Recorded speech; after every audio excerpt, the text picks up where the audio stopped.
In 1764, a man named James Watt received a paper on behalf of his friend and colleague, Professor John Robison. The paper was titled A Proposal for a New Method of Performing the Duty of the Fire Engine, and it outlined an improvement to the steam engine that would make it much more efficient. But there was one problem. The author of the paper wasn't actually the one who would receive the patent. You see, James Watt did not like the idea of patenting things that were clearly improvements upon someone else's work. And so he asked his boss for permission to submit the paper as his own. When his boss refused, Watt resigned and set out to make the improved steam engine himself. There was only one problem with this plan, though. He didn't have enough money to get started. Fortunately, he found a wealthy backer in Dr. Richard, a man so fascinated by Watt's idea that he agreed to fund the project with £500. With the money now in hand, Watt set about designing his new steam engine. It wouldn't be a radical departure from previous designs, but rather a series of incremental changes that added up to something greater than the sum of its parts. The first thing he did was improve the efficiency of the engine's boiler. In previous engines, the fire that powered the boiler was placed directly beneath it. This meant that the heat from the fire had to travel down through the pipes and then back up again before being released into the working cylinder.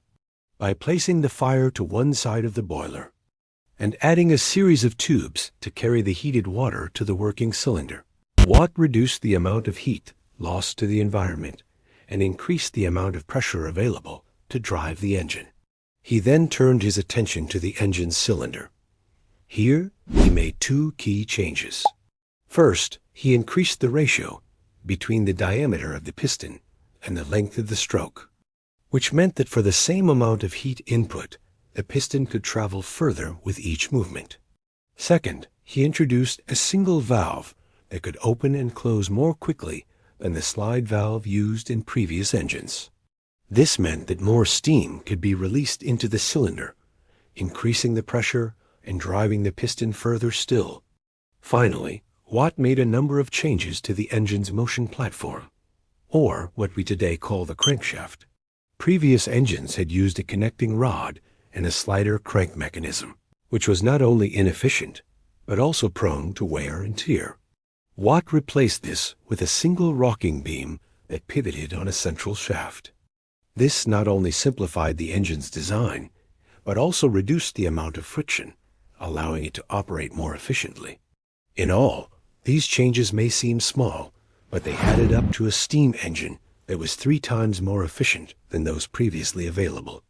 Even more impressive is that Watt didn't stop at making just 1 or 2 engines.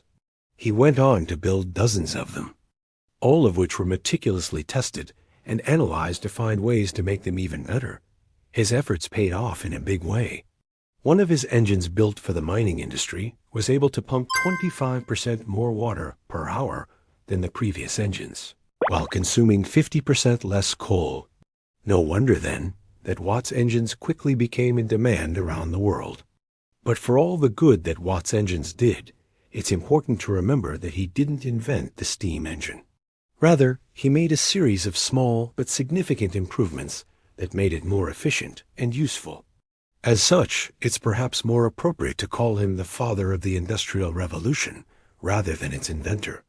That title belongs to Thomas Savery and Thomas Newcomen, whose engines, while not as efficient as Watt's, were the first to harness steam power to do useful work.